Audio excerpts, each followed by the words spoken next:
El tintineo de las copas de champán llenó el salón de banquetes, pero solo podía oír el latido de mi propio corazón. Los invitados a la boda en Cleveland sonrieron, rieron y ofrecieron sus felicitaciones, como si este día fuera una celebración del amor. Me quedé allí sentada con mi vestido blanco, con el rostro congelado en una sonrisa educada, pero por dentro me sentía como un pájaro atrapado en una jaula de oro. Me temblaban las manos al sujetar el ramo, y me recordaba a mí misma que no debía llorar. No allí, no delante de todos. De pequeña había soñado con bodas, pero no así, no con Richard Cole. Era un hombre que me doblaba la edad, un adinerado dueño de una empresa de transporte, respetado en la ciudad, pero del que se hablaba en voz baja a puerta cerrada. Me sonrió como si ya le perteneciera, con una mirada calculadora y aguda, evaluando cada movimiento que hacía. Para quienes nos rodeaban, era un empresario generoso que brindaba trabajo y estabilidad en un pueblo que había perdido tanto. Para mí, era un extraño que había irrumpido en mi vida, asumiendo un rol que nunca quise que tuviera.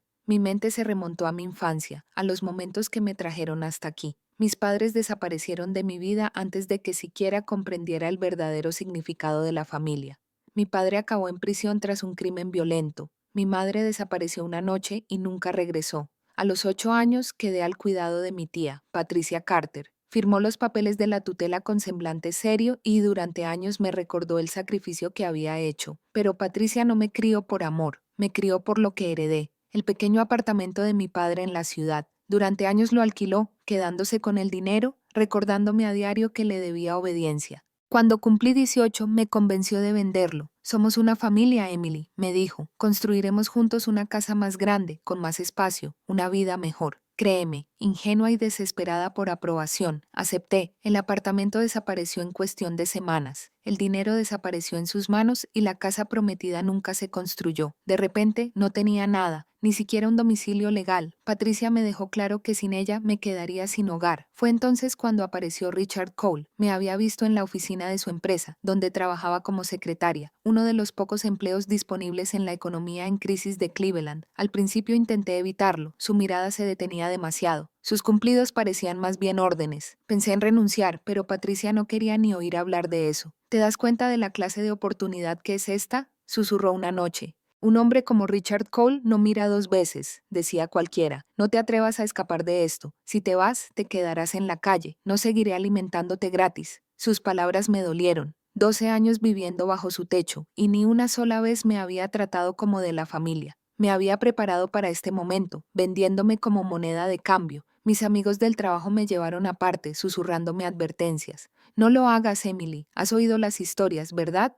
Sus 2 primeras esposas acabaron en hospitales psiquiátricos. Nadie sabe exactamente qué pasó, pero no fue natural. Sus rostros reflejaban preocupación. ¿Pero qué podía decir? ¿Que no tenía dónde ir? ¿Que mi supuesta tía preferiría dejarme fuera de su casa antes que dejarme seguir mi propio corazón? Así que me senté allí, en el banquete de bodas, sonriendo a las cámaras, fingiendo ser la novia feliz. Podía oír a Patricia riendo con los invitados, disfrutando de sus elogios como si ella fuera quien había asegurado este futuro. Richard puso su mano sobre la mía, su apretón firme, posesivo. Para todos fue un gesto de cariño. Para mí fue como si unas cadenas me apretaran las muñecas. Esa noche salí del salón de banquetes como la señora Richard Cole, pero en realidad me sentía como una prisionera escoltada a cadena perpetua. No estaba entrando en un matrimonio basado en el amor, estaba a punto de entrar en una pesadilla. La mansión de Richard se alzaba a las afueras de Cleveland, escondida tras altas puertas de hierro y rodeada de muros de piedra que parecían más una fortaleza que una casa. Mientras conducíamos por el largo camino de entrada, sentí el peso del silencio oprimiéndome.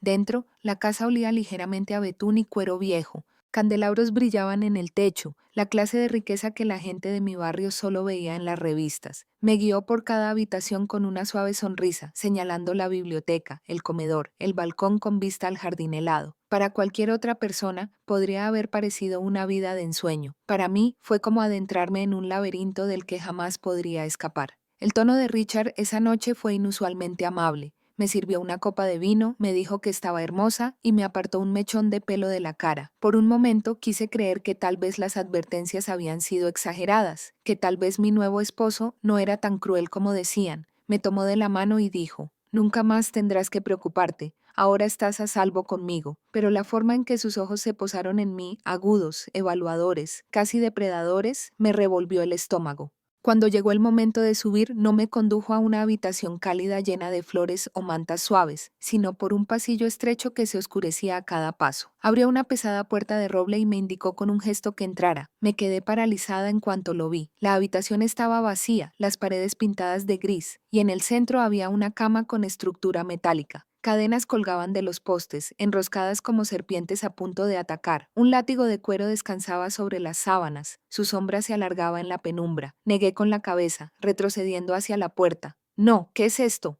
La sonrisa de Richard se acentuó. Aquí empezamos, susurró. Toda esposa debe aprender su lugar. Su voz era baja, firme, con una seguridad que me heló más que gritar. El pánico me invadió. Me giré y salí corriendo.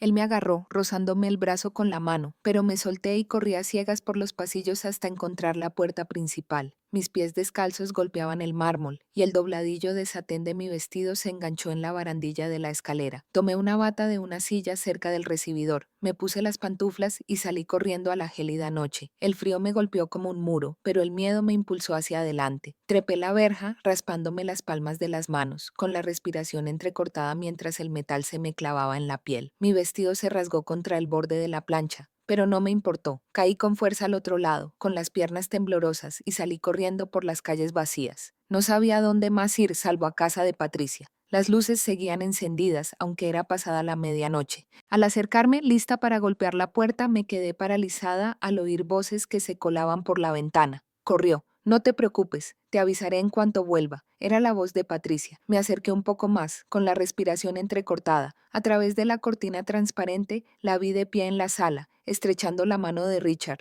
Él le puso un sobre en la palma, lleno de dinero. Me ardía el pecho al comprender la verdad. No me había criado por amor, ni siquiera me había vendido en matrimonio a cambio de estabilidad. Me había vendido como si fuera una propiedad y ahora le pagaban para vigilarme. Me aparté de la ventana tambaleándome, con el corazón encogido y la vista nublada por las lágrimas. Mi propia sangre, mi única familia, me había traicionado. No era solo una prisionera de Richard, fui traicionada por la misma mujer a la que una vez llamé mi guardiana. Esa noche, de pie en la calle oscura, solo con una bata y unas zapatillas, me di cuenta de que estaba completamente sola. Las calles de Cleveland estaban casi vacías a esa hora, pero la poca gente con la que me cruzaba me miraba como si fuera un espectáculo. Mi vestido de novia estaba roto, la bata que había agarrado se me pegaba torpemente a los hombros, y mis zapatillas golpeaban el pavimento mojado con cada paso apresurado. Un grupo de hombres apoyados en la puerta de un bar se rió al pasar a trompicones. «Hola, cariño, mala noche». Uno de ellos se burló, otro silbó y su risa me persiguió por toda la manzana. Me ardían las mejillas, pero seguía adelante. No podía dejar que nadie me detuviera. No tenía casa a la que regresar, ni papeles ni dinero. La traición de Patricia me dejó sin siquiera la ilusión de una familia. El apartamento que debería haber sido mío desapareció hace años, vendido bajo su presión. Solo me quedaba la fina tela que me envolvía y el temor persistente de que los hombres de Richard me buscaran antes del amanecer. Las luces de la ciudad se difuminaban entre mis lágrimas mientras me dirigía a la estación de tren. No pensé, simplemente corrí. Para cuando pisé el pavimento agrietado fuera de la terminal, me dolía el pecho por el aire frío. El vendedor de billetes tras el cristal apenas levantó la vista cuando pregunté por la siguiente salida. Salgo en 15 minutos. No importa hacia el oeste. Me apreté más la bata. Ni siquiera tenía dinero para una entrada decente. La desesperación me impulsó a seguir adelante. Saqué un billete arrugado del bolsillo de la bata. Quizás de Patricia, quizá lo había dejado sin querer. No era mucho, pero suficiente para la feria más barata. El empleado arqueó una ceja al verme, pero me entregó la entrada sin decir palabra. Sentado en el duro banco de la sala de espera, los recuerdos me acosaban. Años atrás, en el instituto, un profesor nos había llevado de excursión a un monasterio en el campo.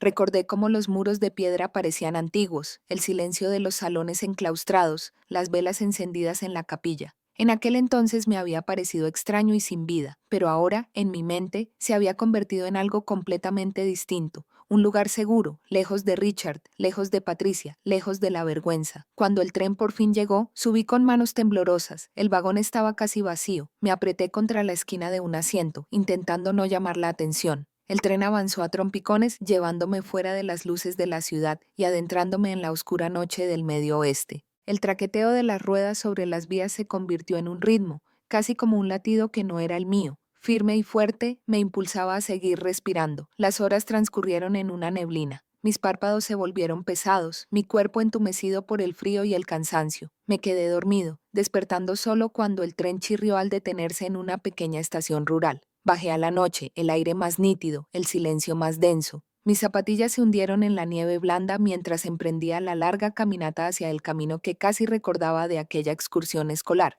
El recuerdo me guió más que los puntos de referencia. Seguí la vaga imagen de los muros de piedra que se alzaban contra los árboles, de las campanas que antaño resonaban por todo el valle, para cuando vi un tenue resplandor al frente, la luz de las linternas filtrándose por las estrechas ventanas, casi me fallaron las piernas. Me tambaleé hacia allí, aferrándome a la túnica con más fuerza, mientras mi aliento se condensaba en el aire gélido. Las puertas del monasterio estaban abiertas, acogedoras en su quietud, y por primera vez esa noche sentí un destello de esperanza. La verja de hierro crujió al empujarla, y el silencio del monasterio me envolvió como una densa manta.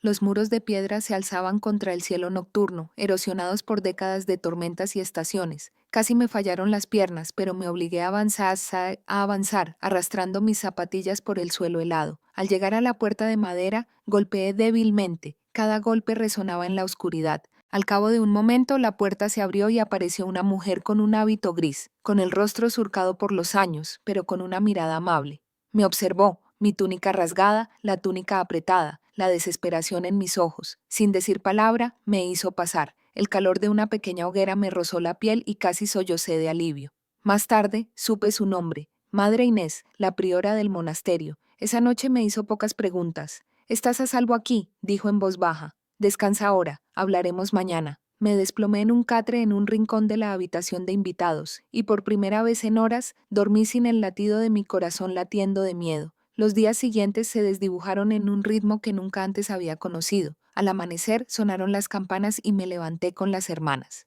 Fregué los suelos de piedra de la capilla, lavé la ropa de cama hasta dejarme las manos en carne viva y ayudé en el jardín a pesar del frío. Me dolía el cuerpo, pero la monotonía me adormecía la mente. Nadie me preguntó de dónde venía y no di detalles. Cuanto menos sabían, más segura me sentía. Comíamos en silencio, en largas mesas de madera bajo la tenue luz de las velas. Las hermanas inclinaban la cabeza, con la mirada baja y los labios moviéndose en oración. Solo recordaba a medias de mi infancia. Las imitaba lo mejor que podía, aunque mi mente a menudo divagaba. Por las noches nos sentábamos en la capilla mientras los himnos subían y bajaban en el silencio. Era un mundo aislado de todo lo que había más allá de los muros de piedra. Al principio, el silencio me inquietaba. Había vivido toda mi vida entre el ruido, las órdenes tajantes de Patricia, el clamor de la ciudad, las risas de quienes nunca me consideraron igual. Aquí solo se oía el sonido de las cerdas de las escobas, el goteo del agua en los estanques, el susurro de las páginas de los libros de oraciones al pasar. Poco a poco empecé a anhelarlo. El silencio significaba seguridad. El silencio significaba que nadie podía hacerme daño. Sin embargo, a medida que pasaban las semanas, no podía ignorar las sombras que se cernían sobre el lugar. Los pasillos eran fríos, el aire húmedo, los días idénticos. Las hermanas menores rara vez sonreían. Sus ojos reflejaban una pesadez que reconocí demasiado bien, la mirada de mujeres que habían renunciado a querer más.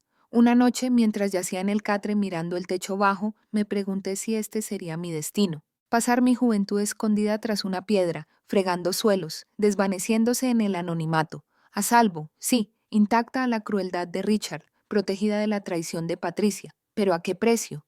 Junté las manos en oración, aunque no estaba segura de si seguía creyendo. Tal vez esto sea lo que me queda, susurré en la oscuridad. Tal vez sea mejor enterrarme aquí que arriesgarme al mundo exterior. El pensamiento me invadió como el aire frío, pesado y sofocante. Por primera vez empecé a imaginar que mi vida, mi verdadera vida, podría haber terminado ya.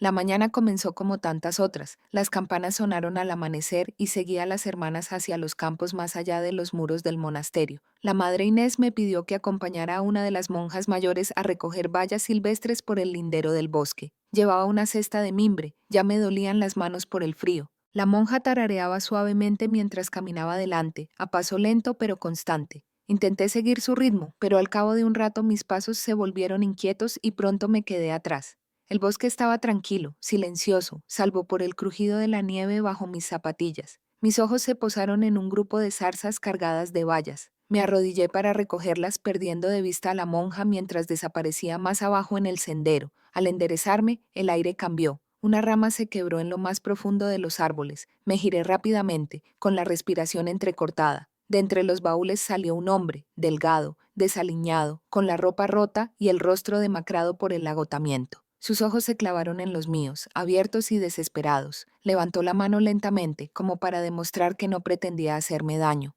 «Por favor», dijo con voz áspera, con la voz ronca, quebrada por la sed.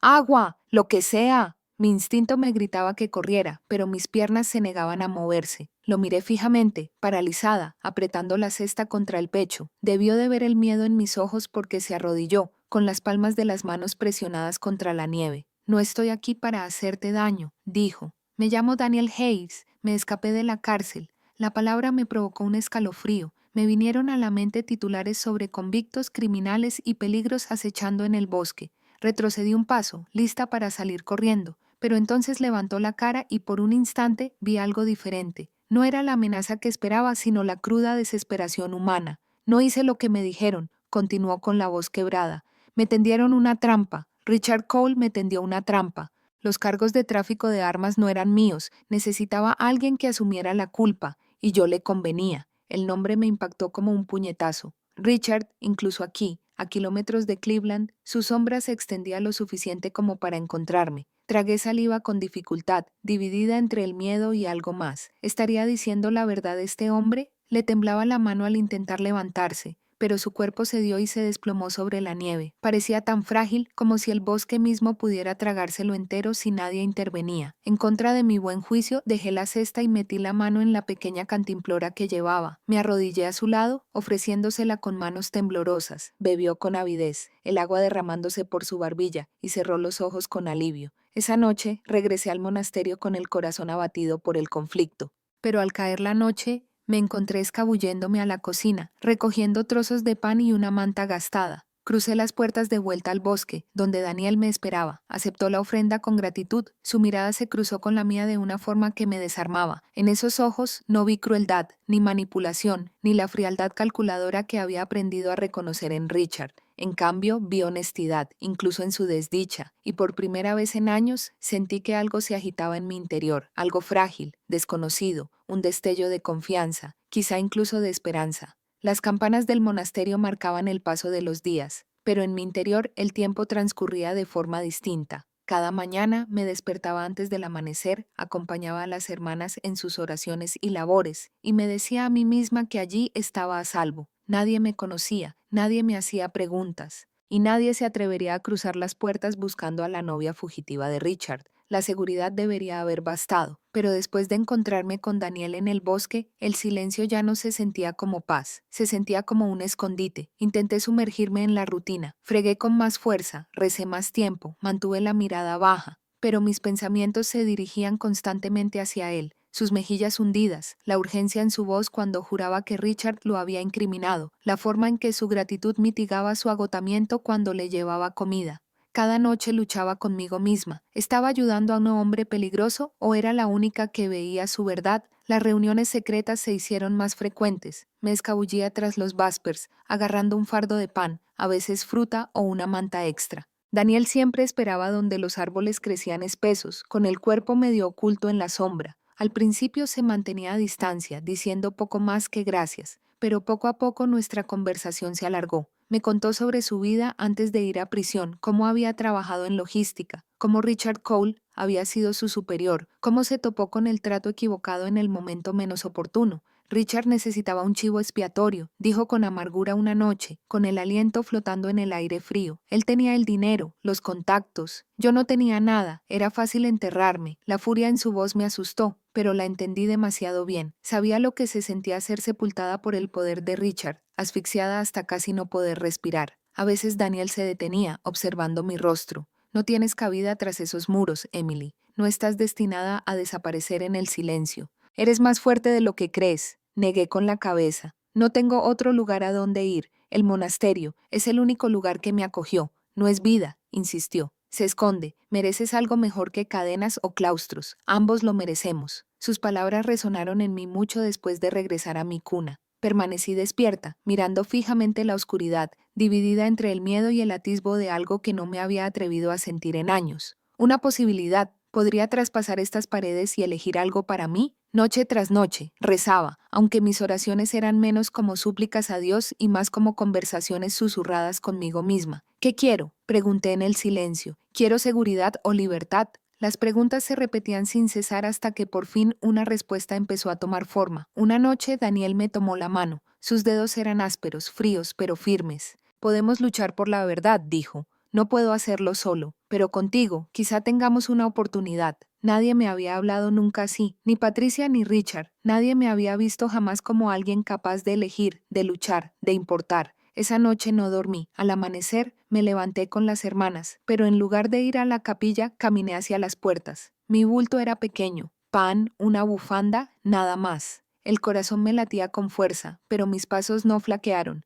Daniel me esperaba en el bosque, y al verme, su expresión pasó de la sorpresa al alivio. Por primera vez en mi vida, no obedecía la orden de nadie. No corría de vuelta al silencio, me adentraba en lo desconocido, no por obligación, sino por decisión propia, y esa decisión lo cambió todo. Cleveland nos recibió con cielos grises y olor a hierro y humo. Las fábricas que aún seguían en pie se elevaban débilmente en el aire, sus sombras se extendían sobre calles agrietadas y almacenes abandonados. Daniel caminaba con determinación, aunque el cansancio me acosaba a cada paso. Lo seguí aferrándome a mi abrigo, preguntándome si la ciudad que me había tragado una vez volvería a devorarme. Iremos a Víctor Malone, dijo Daniel. Él fue como un hermano para mí una vez. Si alguien puede ayudar, es él. El bar de Víctor estaba en una esquina cerca del paseo marítimo. Su letrero de neón vibraba débilmente en la bruma de la tarde. Dentro olía a cerveza rancia y grasa, pero el calor y el ruido llenaban la habitación. Los hombres se agolpaban alrededor de las mesas de billar, con risas que resonaban demasiado fuerte.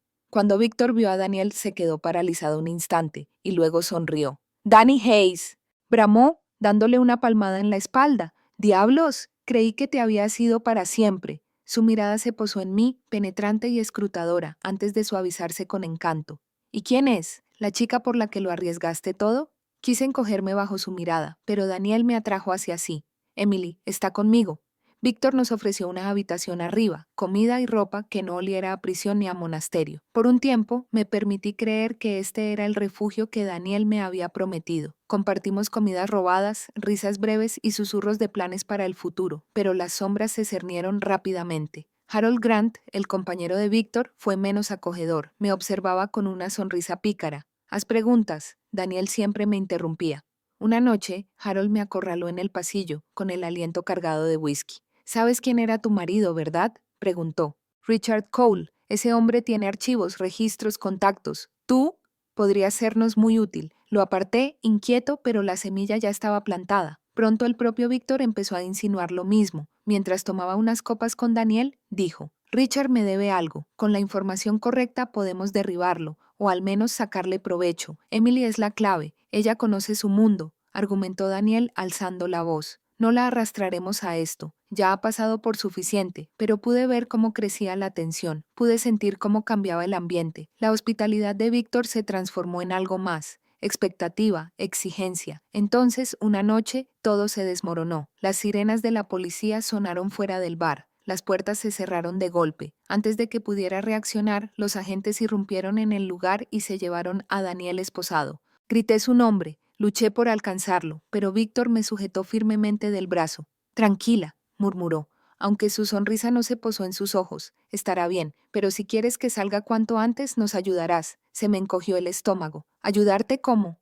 Harold apareció de entre las sombras con un tono de voz suave. «Richard Cole, su compañía, sus secretos. Puedes acercarte como nosotros nunca pudimos. Tráenos lo que necesitamos y tal vez tu chico vuelva a ser libre». Sentí que las paredes se cerraban. Después de todo, escapar de Richard, huir de Patricia, encontrar a Daniel, estaba de nuevo encadenada. Rostros diferentes, la misma prisión. Sentí una opresión en el pecho al darme cuenta de que Víctor no era mi amigo. Ya no. Había esperado lo justo para atraparnos a ambos. Esa noche, mientras yacía despierta en la habitación sobre el bar, sin Daniel y con la ciudad apretándome afuera, sentí la desesperación azotarme como una ola. Traicionada de nuevo, acorralada de nuevo, obligada una vez más a participar en el juego de alguien más, la esperanza se me escapó de las manos, dejando solo el amargo sabor del miedo. Los días posteriores al arresto de Daniel se confundieron. Permanecí en la estrecha habitación sobre el bar de Víctor, escuchando el ruido de pasos en el pasillo, las risas de los hombres abajo, el tintineo de las copas. Cada sonido me recordaba que estaba atrapada. Las promesas de ayuda de Víctor se habían convertido en amenazas y la mirada de Harold me seguía como una sombra de la que no podía escapar. Me sentía enjaulada de nuevo, igual que bajo el techo de Richard, solo que ahora Daniel se había ido y yo estaba completamente impotente. Una tarde, mientras estaba sentada en un rincón de la cocina intentando comer un trozo de pan que apenas podía tragar,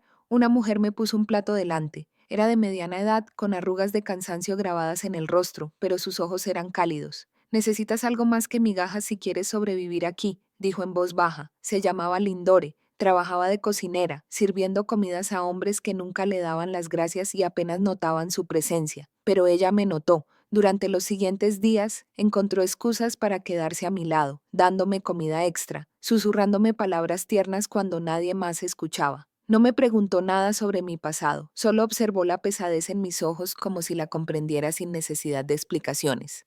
Una noche, cuando la cocina por fin se quedó en silencio, se inclinó sobre la encimera. «Veo que no eres de aquí», murmuró. «Y creo que estás en un lío más grande del que crees, pero conozco a alguien que puede ayudarte». Quise reír, amarga y desesperanzada. «Nadie puede ayudarme», dije. «Ya no», negó con la cabeza. «Mi hijo Ethan es abogado, es joven pero inteligente, y todavía cree en la justicia. No se hará de la vista gorda». Sus palabras despertaron en mí algo que no había sentido en semanas. Dudaba en mi desesperación. ¿De verdad habría alguien dispuesto a luchar por nosotros? Al día siguiente, Linda me lo pidió. Ethan Moore no se parecía en nada a los hombres que rodeaban a Víctor. Se comportaba con una confianza serena, su traje un poco desgastado, pero pulcro, y su apretón de manos firme. Sus ojos se encontraron con los míos sin juzgarme. «Mi madre me contó lo suficiente para saber que estás en peligro», dijo. «Háblame de Daniel». Por primera vez lo conté todo. La trampa que Richard había tendido, las acusaciones falsas, la fuga y la traición que nos trajo de vuelta aquí.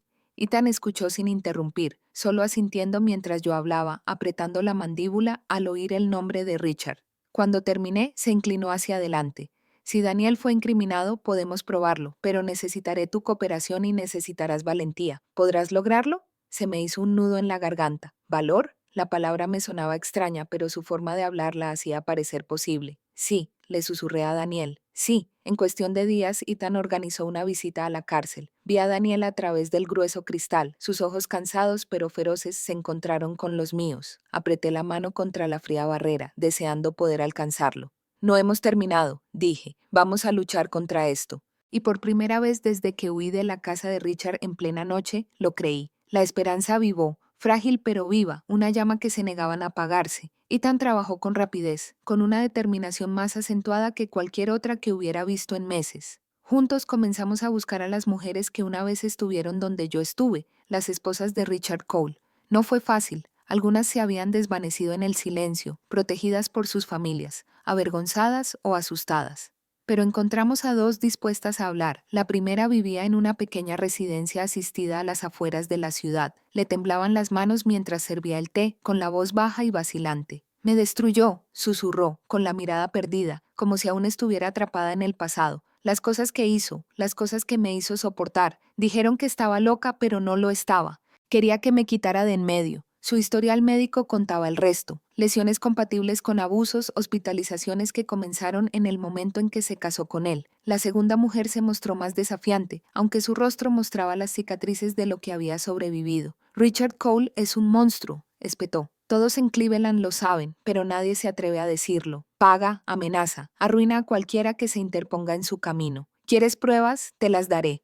Le entregó a Ethan copias de documentos que había escondido, recibos, fotografías, incluso un diario lleno de anotaciones que describían claramente la brutalidad de Richard. Mientras escuchaba sus historias me temblaba la mano, no porque dudara de ellas, sino porque me veía reflejada en cada palabra. Podría haber sido yo, encerrada en una sala de hospital, abandonada como si no fuera más que cristales rotos. La rabia me ardía, constante y controlada. Por primera vez sentí el cambio. Ya no era una víctima acurrucada en las sombras, sino alguien que reunía las armas de la verdad. Ethan lo recopiló todo, página tras página, hasta que tuvimos una pila de pruebas lo suficientemente sólida como para desmantelar las mentiras sobre las que Richard había construido su imperio. Entonces me miró. «Ya es hora», dijo, «pero tienes que ser tú quien lo enfrente». Él necesita ver que ya no tienes miedo. La idea de enfrentarme a Richard me revolvía el estómago, pero sabía que tenía razón. Así que, una tarde fría, Ethan organizó la reunión. Entramos en la oficina de Richard, con las paredes revestidas de madera pulida y el aire impregnado de un aroma a dinero y poder. Se sentó tras su escritorio, sonriendo con suficiencia como si no fuéramos más que una molestia. Pero cuando Ethan extendió los archivos sobre el escritorio, la sonrisa de Richard se desvaneció.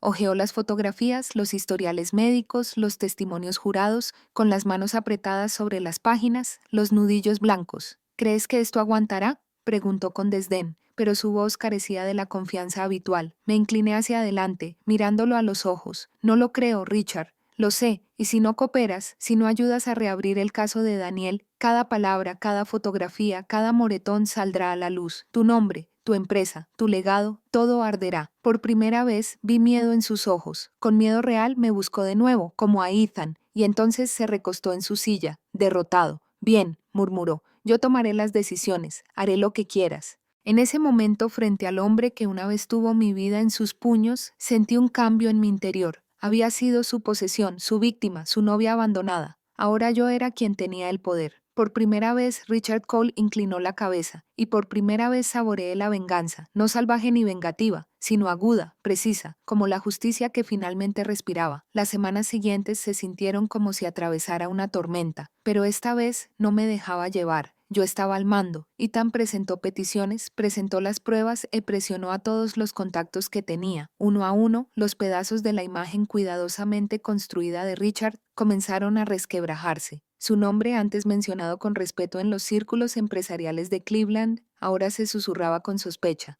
Aparecieron artículos en los periódicos, corrieron rumores y las puertas que siempre se le habían abierto comenzaron a cerrarse. Al mismo tiempo, el caso de Daniel finalmente se reabrió. Asistí a todas las audiencias con el corazón en un puño y las manos temblando por el frío del juzgado. Ethan argumentó con una intensidad que nunca antes había visto, exponiendo cada documento, cada testimonio, cada verdad que Richard había ocultado. Y por una vez, la gente escuchó. Por una vez, la voz de Daniel no fue acallada por el dinero y el poder. El día que el juez anunció la decisión, apenas podía respirar. A la luz de las nuevas pruebas, dijo, se revoca la condena de Daniel Hayes. Por la presente, se le declara inocente y se le libera. Sus palabras me inundaron como la luz del sol abriéndose paso entre las densas nubes. Las lágrimas me nublaron la vista cuando el alguacil abrió la puerta y Daniel dio un paso adelante, libre por fin. Corrí hacia él y por un instante el mundo desapareció. Sus brazos me rodearon, cálidos y firmes, y apreté mi rostro contra su pecho. Lo logramos, susurré, aunque se me quebró la voz. Sobrevivimos. Tras nosotros, el imperio de Richard se derrumbó.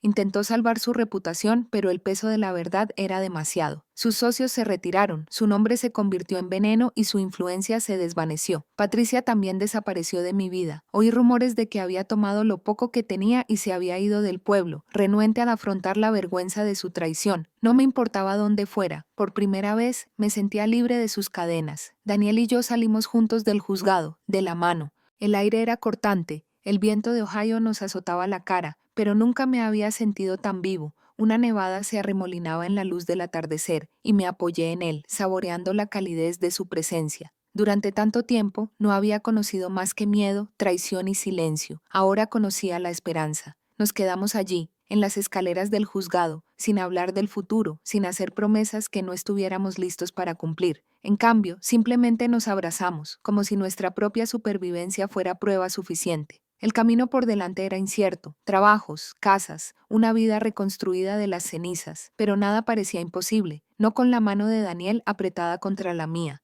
No sé a dónde iremos desde aquí, admití en voz baja, viendo cómo nuestra respiración se elevaba en el aire invernal. Daniel me besó el pelo. Donde sea, iremos juntos. Y eso fue suficiente, porque incluso después de la traición de la sangre y la crueldad de hombres que creían ser dueños del mundo, habíamos encontrado algo a lo que aferrarnos: amor, justicia, la fuerza para resurgir. No importaba lo que nos esperaba en los años venideros, ahora creía verdaderamente que lo enfrentaríamos juntos.